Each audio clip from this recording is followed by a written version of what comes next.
Amid U.S.-Iran tensions, a tense new report emerges, suggesting that Washington may be preparing for far more than a single strike on Iran.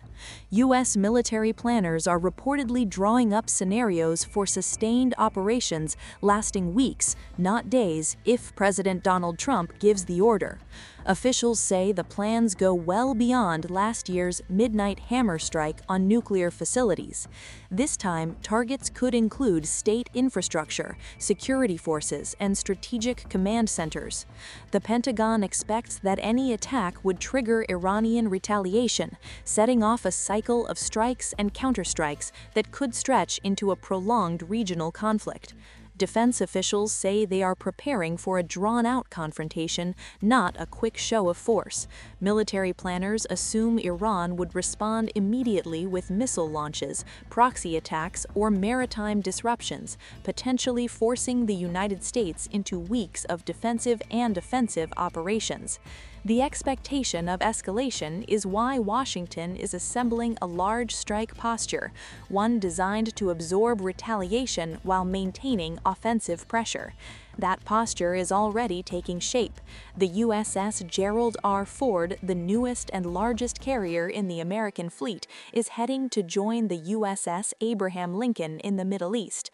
Together, the two carrier strike groups would bring more than 150 aircraft, thousands of personnel, and a powerful mix of guided missile cruisers and destroyers.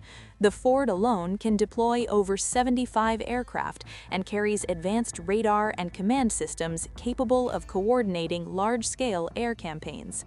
With only 11 carriers in the U.S. arsenal, deploying two to the same theater signals the seriousness of Washington's planning. President Trump himself has fueled the sense of urgency. Speaking at Fort Bragg, he said, "Sometimes you have to have fear to resolve conflicts," and openly suggested that regime change in Iran would be the best thing that could happen. He added that if negotiations fail, the military will be ready.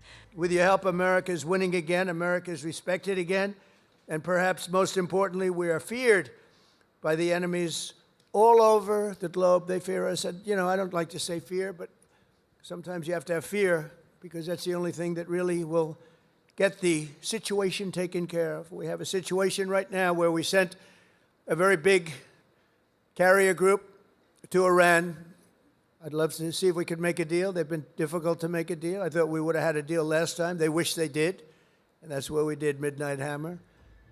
Trump also dismissed concerns about remaining nuclear targets, saying that if strikes occur, the mission would go far beyond what is left at the sites, implying a broader campaign aimed at Iran's capabilities as a whole. Despite the buildup, diplomacy has not been abandoned. U.S. envoys Steve Witkoff and Jared Kushner are scheduled to meet Iranian representatives in Geneva, with Oman acting as mediator. Washington wants talks to include missiles, regional influence, and human rights issues, while Tehran insists it will only discuss nuclear limits in exchange for sanctions relief. The gap remains wide, and the military deployments suggest the White House is preparing for negotiations to fail. For now, the carriers continue their approach and planners refine contingency maps. Gulf states fear a prolonged war could engulf the region, disrupt shipping lanes, and trigger proxy conflicts from Lebanon to Yemen. What makes this moment especially volatile is the scale of preparation, not a symbolic strike, but the architecture of a sustained campaign. Whether the buildup forces a deal or opens the door to a wider war may depend on the next move in Washington and Tehran's response to it.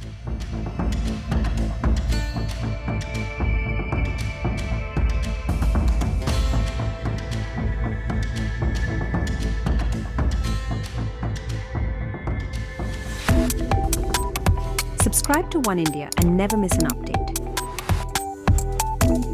Download the One India app now.